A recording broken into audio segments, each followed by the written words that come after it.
Different sorts of silence. I stared at him, uncomprehending. His words had registered, but I had no idea of their actual meaning. The center of the world. Forgive me, sir, but I don't. His eyes narrowed infinitesimally. Get out. What?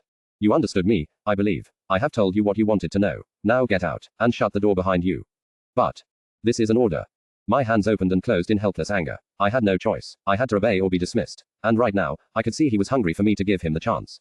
His words came back to me, ringing loudly in my head. Affection is not among the services I require of you. What was I doing? Why was I arguing to risk my life alongside him? I whirled on the spot and stormed out of his room, into mine.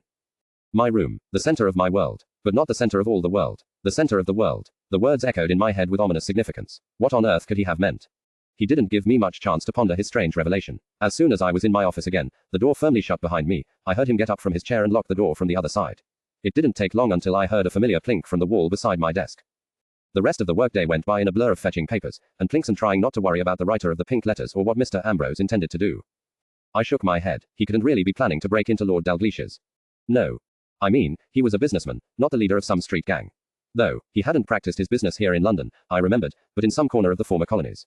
The west of America, if I remembered correctly. There was something about that region. I seemed to recall having heard it called the Wild West, once. Personally, I couldn't see what was so wild about it. From the few pictures I had seen, it was a country just like any other, with trees, rivers, mountains and people.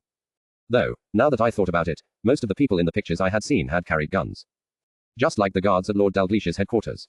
Mr. Ambrose couldn't be planning to do what I was thinking he was planning to do, could he? Really, not even for the center of the world. Asterisk tilde asterisk tilde asterisk asterisk tilde asterisk tilde asterisk. It was about 7 p.m. when the messages stopped coming though the pneumatic tube. Some minutes later, I heard keys rustling, and a slightly confused looking Mr. Stone unlocked the door to my office. Mr. Linton, Mr. Ambrose instructed me to let the Ifrit out of the dungeon, as he put it. Was he referring to you? Had I been in a better mood, I might have grinned. But now, only a scowl managed to make its way onto my face. Yes. I see. Mr. Stone cleared his throat. Excuse me, but I still don't quite see what his words actually mean. Could you explain, perhaps? No. Oh, very well, then, I suppose I'd better pack my things and go. Until tomorrow, Mr. Linton. Grumbling a response, I rushed past him and down the hallway. Maybe, just maybe, I could still catch Mr. Ambrose before he left the building. I raced down and into the main hall at breakneck speed. Just as I stormed into the giant stone monument that was the entrance hall of Empire House, I saw the end of a black tailcoat disappearing through the front door. Wait, I shouted, and all eyes turned towards me as I ran across the hall. Over the slap of my footsteps on the polished stone floor I could hear the whispered words, secretary, and, new, and, replacement, echoing from all around me. Wait, I wanted to shout again. What about the center of the world? What is it? Where is it? How can it be on a piece of paper? But I knew better than to speak those words aloud. I might not know what the center of the world was, but I knew the words had power. If I let them become common knowledge, I was as good as dead. With a last burst of effort, I threw myself after him. He would not escape me. He would tell me everything. Finally, I was at the door and, pushing it open, jumped outside, only to see a chaise, drawn by a beastly grey horse, disappearing in the distance. I uttered some very unladylike words. But there was nothing to be done. For now, he was gone. And gone with him was the chance to convince him to explain his mysterious words, the chance to convince him to let me go with him. For now, I could do nothing. But, I had to remember, I still had 3 days to convince him to let me in on the secret, and to make me part of his plans. There was another occasion coming for which the timetable was slightly more pressing. Turning the other way, I started down the street, towards home. Another center of my world. As soon as I turned into our street, I could see that the preparations for the ball were in full flow. Or perhaps it would be more accurate to say that I could hear, rather than see. Faster, faster, girls, the carriage will be here in less than an hour. What are you thinking, still running around only half dressed? What if he should happen to arrive early? Maria, your hair looks like a haystack. Take it down again. No, here, let me. Someone fetch me a comb. And where in heaven's name is Lillian? Quickly, I glanced around, to see whether any of the neighbors were around to hear. None of them were outside, but my aunt's tirade was audible out here in the street, with all the doors and windows closed. What did a few additional walls mean to a shriek as impressive as hers? Leadfield, go and look for Lily, and bring her to me as quickly as your feet can carry you. Good, that meant I had plenty of time. And bring Ella, too, if you can find her. What she is thinking. Ella wasn't with them. My breathing quickened, and I hastened my steps. Soon I was past the front entrance and at the door to the back garden. Unlocking it and slipping through, I made my way to the garden shed and disappeared into the shelter of its darkness.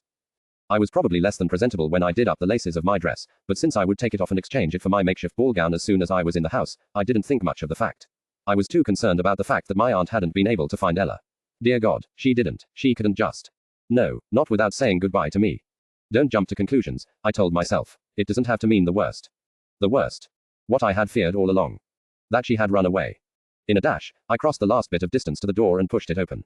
No, it didn't have to mean she had run away. She could be in a part of the house they hadn't thought to look in, or she could be on a walk, or she could be hurrying across the garden right in front of me. There she was, even in the darkness. That white gown and golden hair were unmistakable. Like a flash, I was back inside the shed, the door open only a crack now, just enough to allow me to see through. There could be only one reason why Ella would visit the garden at this hour, only one person she could have come to see. As if my thinking of him had conjured him up, Edmund appeared from between the bushes on the other side of the fence. Ella gave a little cry and hurried towards him. She was already in her ball gown and not caring a bit if she got grass stains on it. I had to admit, this was real love, or at least a very convincing imitation. Ella, my love. Edmund, my love. They ran towards each other as if they wanted to jump into each other's arms. Fortunately, they remembered the fence in time and didn't crack their skulls. Instead, they just clasped hands. A much wiser policy. Oh, Ella, my love, is it true what I have heard? I don't know. What have you heard, my love? That there is to be another ball at Lady Metcalfe's this evening, and that Sir Wilkins is taking you. I heard something of that mentioned by Mrs. Richardson, and now I hear that your house is busy. Busy. What a very diplomatic way to describe my aunt's forceful tones. Say it isn't so, Ella, my love. Alas, I cannot, Edmund, for we are indeed invited to Lady Metcalfe's ball, which is tonight. And Sir Wilkins is taking us.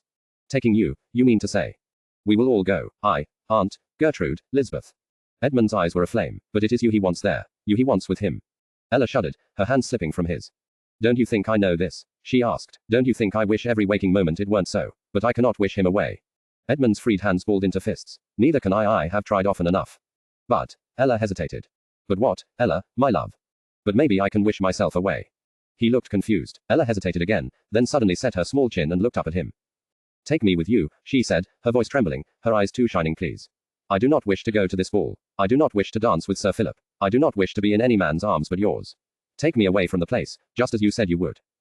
Tonight, now, but Ella, the preparations. I don't care about preparations. I only care that I love you, and that I want to be with you. Take me away, Edmund, please. Edmund closed his eyes. I am sorry, my love, but I cannot, he whispered. I could not yet procure a marriage license, and I will not soil your honor by taking you without the knowledge that I can make you my wife, to love and to hold. There were tears in Ella's eyes. Then, it is adieu for us, Edmund. I shall go to the ball. You will procure a license as quickly as you can, I know that. Just don't take too long, and know that whatever might happen, my heart will always be yours. Whatever might happen, his eyes snapped open, hearing the weight of her words. You don't mean to say that, Ella, you don't think Sir Philip will choose tonight to ask you to? Oh, I cannot even say the words. Tell me, darling, tell me that it will not be tonight. Ella remained silent. I had spent enough time around Mr. Ambrose to be able to distinguish different kinds of silence.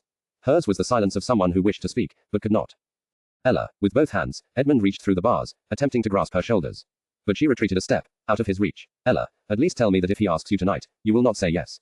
Please, I beg you. Ella's tears were rivulets now, streaming down both her cheeks. I cannot, she whispered. Ella. Goodbye, Edmund. Goodbye, my love. Ella. His cry echoed through an empty garden. Asterisk tilde asterisk tilde asterisk asterisk tilde asterisk tilde asterisk. On my way into the house I actually had to blow my nose. Had the scene in the garden moved me to tears? Or was I getting a cold? The latter possibility seemed much more likely to me. I slipped quietly inside and made my way up to our room. As I entered, Ella, who was sitting in front of the mirror, jumped and tried to conceal her tear-stained face, until she saw it was me. Then she didn't bother. Our eyes met, brown to blue. There was a silent agreement in hers, which, I was sure, was mirrored in mine. She didn't ask where I had been all day, and I didn't ask why tears were running down her cheeks. Without saying a word, I took my handkerchief out of my pocket and handed it to her. Hers was already too wet to be of any use. She took it with a thankful expression. Having dried her cheeks, she proceeded to help me out of my dress and into my ball gown. Another kind of silence, I mused. The silence of love, where no words need to be spoken, because the eyes say enough. My little sister had hardly finished tying up the laces of my dress when we heard a familiar screech from below. Come, quick, girls, come. He is here. Sir Philip has arrived. I see his coach. Ella's knees nearly buckled. I whirled and caught her at her elbows just in time to steady her. I can go down alone, if you want, I offered. I can tell them that you can't attend the ball because you are sick. You definitely look like it. No, Ella shook her head sadly. Aunt would never believe it, or she would insist that I go, regardless. That was probably true. Our aunt's world order was very clear and structured. Social duties came first, sick girls second. Or maybe 22nd. Lifting the skirt of her ball gown, Ella took a deep breath and opened the door. Let's go, Lily, let's face this. She was so brave. I couldn't for the life of me understand how one could be so brave and so timid at the same time. Why couldn't she just wait until Wilkins proposed and then tell him, thanks, but no thanks? Well, the day I understood Ella would be the day I achieved my doctoral degree in philosophy. Not ever. Over our joined footsteps on the creaky wooden stairs, I could hear Sir Philip's voice from below. My back stiffened. This was the voice of the dread foe I would have to meet and defeat before the night was out. At the moment, the dread foe was talking about a new variety of tulips he had recently discovered growing near his country home. They are beautiful, the most beautiful flowers you have ever seen, but so delicate. I think I will have to rescue them before the winter comes.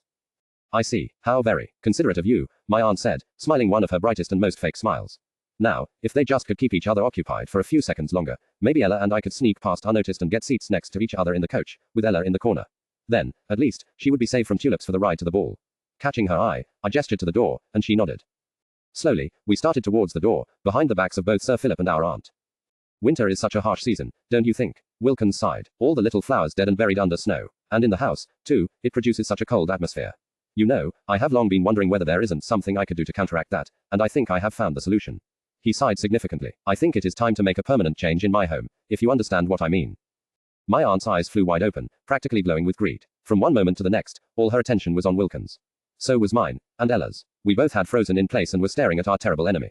A significant change, my aunt managed, her eyes gleaming. Oh yes, quite significant. I feel that I cannot go on as I have these past years. I need something that can warm my heart in the coldest of times. My own little sunshine. My aunt's hands were clasped together in eagerness, and at his last words, she almost fainted. Oh, I see, Sir Philip. I understand perfectly.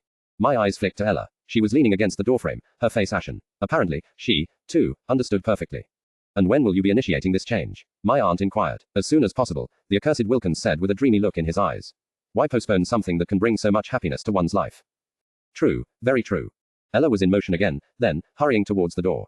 I didn't know what she meant to do, run to the coach, or to Edmund, or to Ecuador, but she was too late. Just in that moment, Wilkins turned around and beheld her. Ah, Miss Ella, I have been looking forward to seeing you. Asterisk tilde asterisk tilde asterisk asterisk tilde asterisk tilde asterisk. It wasn't long before Aunt Grank showed us outside and into the coach. No matter how eager she might be for a little love scene between Ella and Sir Philip in the hallway, she was even more eager for Ella to get to the ball and be proposed to. I did my best to insert myself between the couple, using my hoop skirt to great effect, but there was only so much I could do. I could not keep Wilkins from sending my little sister glowing looks and flowery compliments, no matter how much I wanted to punch him in the face. What the bloody hell am I going to do? If he really proposes to her, how can I stop him? It was only just as the last of my sisters took her seat in the coach that I glimpsed the possible answer, out in the street. An answer in human form. By George. He was standing at the little gate that separated the flowerbeds in front of his parents' house from the cobblestones. His face looked pale and gaunt in the light of the gas lamps, though I thought it might have looked pale and gaunt tonight in any sort of lighting. Edmund Conway stood erect, like a man about to be summoned to his execution, and stared over at the coach. I knew exactly whom he was looking at, Ella and Wilkins. Judge and executioner. All of a sudden, pity welled up inside me for this young man. I had no idea where it was coming from. It certainly wasn't usual for me to feel pity for any man, much less one who was conducting an illicit affair with my little sister in the back garden. But the feeling was there, and, as is always the case with these blasted feelings I have, it led to an impulsive action. Mr. Conway. I waved at him energetically, plastering a broad smile on my face.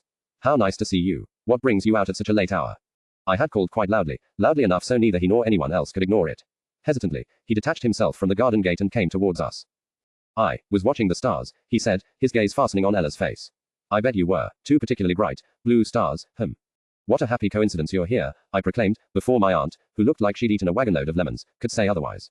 I was just thinking about how we have an empty seat in our coach and how it would be a pity to waste it. We're all going to a ball tonight. Have you heard about it? A grand affair at Lady Metcalfe's. Would you like to come with us? I might as well have hit him in the head with an iron cudgel. The effect would have been similar to that of my words. Maybe it would even have been kinder. The color drained from his face and he staggered back a step. See, come with you. Tosh, Lily, how can you talk such nonsense? My aunt cut in. It is not our coach, it is Sir Philip's. You cannot simply invite this. She regarded Edmund with her nostrils. This young person into a carriage that does not belong to you. Sir Philip smiled brightly. Oh, but I would be delighted to take Mr. What was your name again, sir? I'm afraid we haven't been properly introduced. Mr. Conway, may I introduce you to Sir Philip Wilkins, a friend of the family, I said before anybody else could open their mouth. Sir Philip, this is Edmund Conway, one of our neighbors. Delighted to make your acquaintance, Mr. Conway. Sir Philip gave an awkward sitting bow. The flower in his buttonhole almost dropped out. Likewise, Sir Philip, Edmund mumbled and returned the bow stiffly. As I was about to say, Sir Philip said to my aunt and me, smiling broadly, I would be delighted to take Mr. Conway.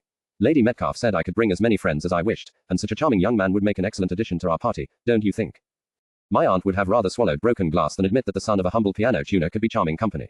But she also was not about to disagree with the only member of the nobility who was a potential nephew-in-law. She said, which left things pretty much open to interpretation. What do you think, Miss Ella? Wilkins said, directing his smile at my little sister. Don't you think our friend here seems like charming company? Ella swallowed, hard. Her eyes met those of Edmund. Yes, she whispered. That was all. Just the one word, but it was sufficient. Sir Philip clapped his hands. Excellent. Get in, Mr. Conway. But I. You don't have other plans, do you? No, I. Well, then, what are you waiting for? Let's go and enjoy ourselves. Asterisk tilde asterisk tilde asterisk asterisk tilde asterisk tilde asterisk. Let me say right now that on the ride to Lady Metcalfe's residence, Edmund didn't look as though he were enjoying himself. He had mentioned once that it was one of his heart's deepest desires to attend a ball with Ella, his love, but I guess in none of his fantasies had his rival, Ella's probable future husband, sat with them in the coach. I'm not an expert on romance, but I suppose something like that dampens the ardor of even the most determined Casanova. Tell me, Mr. Conway, Wilkins, who was completely oblivious to the icy silence in the coach, asked with a bright smile. Where are your family's estates? If he had wanted to pick a question to make the other young man despise him even more, he could not have chosen better. My family does not have any estates, he said stiffly. My father practices a trade. A trade? How interesting. Wilkins' smile didn't waver. What kind of trade, exactly? My father is a piano tuner. A snort could be heard from the corner in which Maria sat. And for the first time in my life, I saw my sweet little sister Ella throw somebody a murderous look. Wilkins, for his part, continued his babbling, completely unaware of the icy stares he received. He seemed to be fascinated by the whole subject of piano tuning. Apparently, before tonight he had thought pianos just sounded the same all the time by themselves. One never ceases to learn, he remarked. Pianos seem to be like flowers, in a way. Flowers have to be taken care of regularly, too, or they shrivel. But, unlike pianos, Edmund pointed out, flowers cannot make music. True, very true, a pity that is. If they could, they would be perfect. Ella sneaked a quick glance at Edmund, who was looking out of the window. Nothing in this world is perfect, she said in a sad, quiet voice. I thought she had hit the nail on the head with that. But Wilkins, the blasted son of a bachelor, leant forward, took her hand and pressed a light kiss on the back of it. Apart from your beauty, fair lady, he said with a wink. From the corner where Edmund sat, I heard a gagging noise. I was beginning to ask myself whether bringing him along had really been such an ingenious idea. But when we drew up in front of Lady Metcalfe's house and climbed out of the carriage, and I saw Ella looking at him as if there was no other man in the world, I knew I could not have brought him along. From inside the house, I could hear the musicians try the first notes of music. On Ella's face, I could read her emotions as plainly as if they were written in a book. She was at a ball, and Edmund was with her. If only he could come to her, take her in his arms and dance till the night turned into morning. Setting his jaw, Edmund took a determined step towards her. Ah, there you are, Miss Ella. Smiling broadly, Wilkins appeared at Ella's right elbow, offering her his arm. Shall we go in? Edmund stopped in his tracks. Ella looked at her lover for a moment longer, then she wrenched her gaze away from his and faced the house again. Yes, she said, let's go. At the door to the ballroom, Lady Metcalfe awaited us. Sir Philip, she trilled, clapping her pudgy hands together. How wonderful to see you again. She didn't mention that it was wonderful to see the rest of us. But then, considering that none of us was titled or rich, it probably wasn't, for her. Suddenly, I realized that Wilkins, busy with greeting Lady Metcalfe, had to let go of Ella's arm. Quickly, I slipped in between them and took Ella's hand with a firm grip. She looked up at me, a world of thanks shining in her eyes. Please, come in. With a false smile directed at all of us, the lady of the house waved us towards the open door. The first dance will start very soon, I believe. Sir Philip nodded and reached for Ella's hand, only to find that it had, by instant sister transfer, been moved to a safe distance, along with the rest of her. Confused, he blinked up at us, standing 3 paces away, then smiled his guffin smile again and started towards us. Please, Lily, a hurried whisper shot out of Ella's mouth. Please don't leave me alone with him. I can't explain why, right now, but I don't want to be alone with him. Please. She didn't have to say another word. I was already dragging her through the door and into the ballroom. Bright light exploded in a magnificent spectacle before us. After the dim light of the street lamps outside, we both had to pause and blink for a moment, until our eyes got used to the sparkling scene in front of us. Crystal chandeliers shining in the candlelight, women in brightly colored dresses, men in glossy black evening wear, and large windows which, with the black night outside, worked like mirrors and made the room seem twice as large, the guests twice as multifarious. Quite the society event. We heard Lady Metcalfe's voice from behind us. Important people from all over England have come, gentry, military, knights of the Order of the Garter. Even one of the peers of the realm has been kind enough to accept my invitation. Yes, Lady Metcalfe, came Wilkins' reply. I'm sure it's magnificent. Now if you will excuse me, I have to go after Miss. Quick, I hissed, and pulled Ella to the left, into a throng of people gathered around some painting, a recent addition to Lady Metcalfe's collection. There wasn't a single flower on the painting, so I was inclined to think that Sir Philip wouldn't be likely to join the crowd of admirers. Ella slid behind a column left of the painting and sank against it, not being able to support her weight anymore on her legs alone. Dear God, Lily, she sighed. Thank you. I don't know what I would do if he caught me alone. She watched me with wide, fearful eyes, unable to find the words to explain.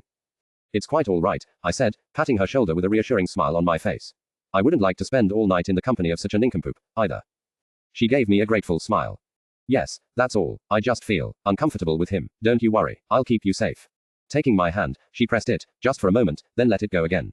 I know, she whispered. There was a moment of companionable, or should I say sisterly, silence.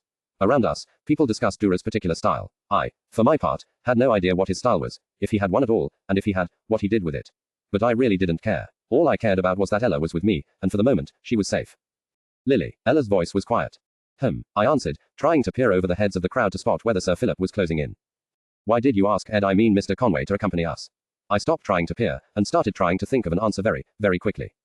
Well, I knew you weren't that fond of Sir Philip's attentions, so I thought if I'd ask somebody else along, somebody Sir Philip didn't know yet, maybe he would keep him busy for the night, and you wouldn't be bothered. I shrugged. Sorry it didn't work. Oh, that's all. Yes, why?